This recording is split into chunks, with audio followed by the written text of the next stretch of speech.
Տասիկ քանի հոգանոց ցանկ եք ներկայացրել 213 անձ են գրկված դաշինքի Հայաստան Կուսակցությունների դաշինքի ընտրական ցուցակում 72 կին 141 տղամարդ կուսակցություններից յուրաքանչյուրը ուրեմն ներկայացված ցանկերը հաշվացնում է հետևյալն են 70-143, 70-ը առաջ աճակենտրոն կուսակցությունն է, 143-ը հայեղափոխական դաշնակցությունը։ Ներկայացել ենք նաև ազգային փոքրամասնությունների վերաբերյալ 4 հոգու ցանկ, անուն, տվյալներ, ունենք եզդի ազգությամբ, թեկնածու որպես ազգային փոքրամասնությունների ռուս եւ ասորի։ Մի հարց պարոն Մամինյան, այժմ երկու։ Նախ շատ հավակնոտ ցանկ է ու շատ մեծ, երևի ամենաշատը ձերն է։ Մեծ հույսեր ունեք, որ այդպես 200 հոգով մինիմում անցնելու եք խորհրդարան, ու մեկ էլ Բաքոչյանը մասնաբաժին չունի այնտեղ, որովհետև դաշինքի առաջնորդը ինքն է, բայց փաստացի առաջ կուսակցությունն ու դաշնակցությունն են։ Այ ջան, հայաստանյան օրենսդրության համաձայն դաշինքներ ձևավորում են ոչ թե անձինք, այլ կուսակցությունները։ Եվ հետաբար բոլոր թեկնածուները պետք է գրկված լինեն որևէ կուսակցության ցանկում։ Ռոբերտ Քոչյանը որ կուսակցություն։ Առաջ աճակենտրոն կուսակցության ցանկով է առաջադրված։ Ոչ, անկուսակցական է։ Չեմ հիշում հիմա։ Էլի դուք մեծամասնություն եք, կարող է որ անցնեք էլի դաշնակցության ֆրակցիա։ Տեսեք, ինչ վերաբերում է մեծ ցանկին, հա։ Նախ սա քաղաքական հայտ ներկայացնելու մեր հայրենակիցների, կուսակցական, ոչ կուսակցական, գաղափարակից ընկերների, համակիրների հայտն է, որ քաղաքականությամբ են ուզում զբաղվել եւ թեկնածու առաջադրվելը քաղաքականությամբ զբաղվելու ձևերից մեկն է։ Երկրորդ կարևոր հանգամանքը, իսկ մենք ընտրություններին ինչպես ենք մասնակցում, ինչ ակնկալիքով, իհարկե հաղթելու ակնկալիքով։ Եվ եթե Աստծո հաջողությամբ այդ հաղթանակն լինի, բնականաբար ամբողջական իշխանությունը, անգամ նույնիսկ եթե կոալիցիոն ձևաչափով է հաղթանակը լինելու, հսկայական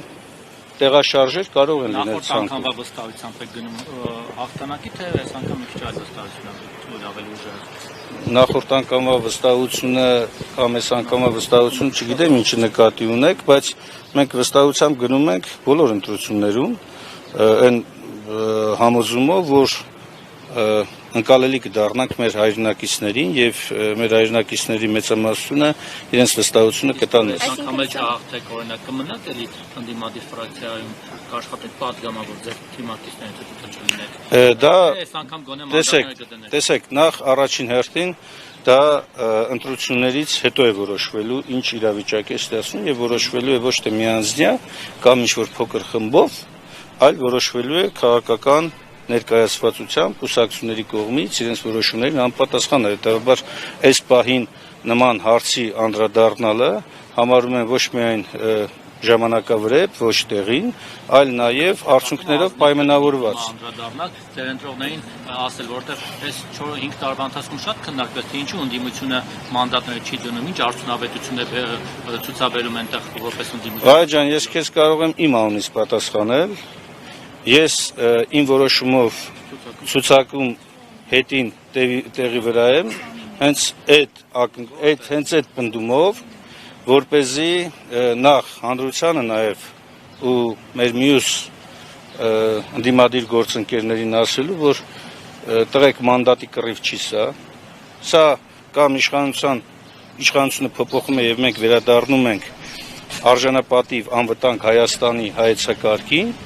կամ այդ մանդատը ոչ մի բանի պետք չի գալու, եթե մնաց այս հարաբերակցությունը։ Երկրորդը, այո, ես նկատի ունեմ քաղաքական դաշտի, ընդդիմադիր դաշտի այն հատվածին, որոնք որ չեն կարողանում նաև իրար հետ լեզու գտնել այս կամ այն ձևաչափով մասնակցելու տեղերով պայմանավորված, հա։ Իդեպ շատ հետաքրքիր ձեր 29-րդ համարը կներեք, եթե դուք նախորդը այս ֆրակցիոն կարծեմ այս խորհրդանում 28 հոգի եք, չէ՞, ոնց որ թե Եղավնազյանի պատերատվիկ դարձել 25։ Հիմա հետաքրքիր եթե դուք 29 եք, մտածում եք որ նախորդից էլ քիչ եք ձայն հավաքել, որ նույնիսկ չի հասնելու։ Ոչ, հակառակը ուղիղ։ Մենք մտածում ենք որ ավելի շատ ենք հավաքել։ Սահմանադրական մեծամասնության հույս ունեք։ Այո։ Իսկ Այո, ես տեսեք, մենք մտադիր ենք, որպեսզի անպագորգոր չհնչի, հա, ընդդիմադիր դաշտի համախմբումով ունենալ այդ մեծամասնությունը եւ հասարակությունը այդ վստահությունը ներշնչում է մեզ։ Մեր շփումները, մեր այս ընթացքում գործունեությունը, մարդկանց հետ աշխատանքը, նրանց մտահոգությունները տալիս է այդ վստահությունը, որ այս ընտրություններով փոփոխվելու է իշխանություն եւ ընդդիմադիր դաշտը եւ մենք այդ մասով շատ անկեղծ ենք եղել եւ ենք ու ասում ենք, որ ընդդիմադիր դաշտը պետք է այս խնդիրը իր առաջ ունենալով գնա համագործակցության հետընտրական շրջափուլում բոլոր այն ընդդիմադիրների, ովքեր որ մերժում են այս իշխանություններին, ես վարած քաղաքականությունը եւ ուզում են Հայաստանում բերել այնպիսի փոփոխությունների, որոնք կբերեն մեր երկրի արժանապատվության վերականգնում, մեր անվտանգության բարձրացում, Արցախի ժողովրդի իրավունքների պաշտպանություն եւ այլն։ Ովքեր այդ ձեր նշած ընդդիմադիրները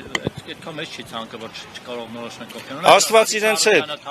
Տեսեք, ես չեմ ուզում անդրադառնալ հիմա մեր ընդդիմադիր գործընկերների արտահայտած նույնիսկ առանձին դեպքերում անհաջող ձևակերպումներին։ Ես կարծում եմ մենք պիտի կենտրոնանանք մեր ժողովրդին, մեր հասարակությանը,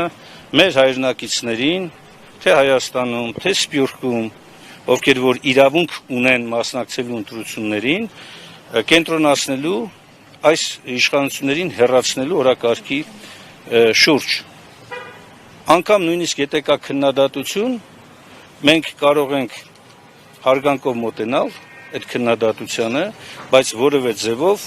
չփակել համագործակցության ճանապարհը այս իշխանություններից ձերբազատվելու համար։ Նույնիսկ Ծառուկյանը Եթե նախ մենք գնում ենք շատ մեծ ձայն հավաքելու ստանալու համոզումով, ակնկալիքով։ Այո, եթե չի հաջողվում ստանալ դա, ապա նաև ընդդիմադիր դաշտի հետ այնպիսի լայն համագործակցություն, որը թույլ կտա այս իշխանություններին զրկելու վերարտադրվելու հնարավորություն։ Պարինետը պահանջելի հարգելի գործընկերներ մենք հարցերում ենք։ Պարոն Մինասյան, այո, գնաց։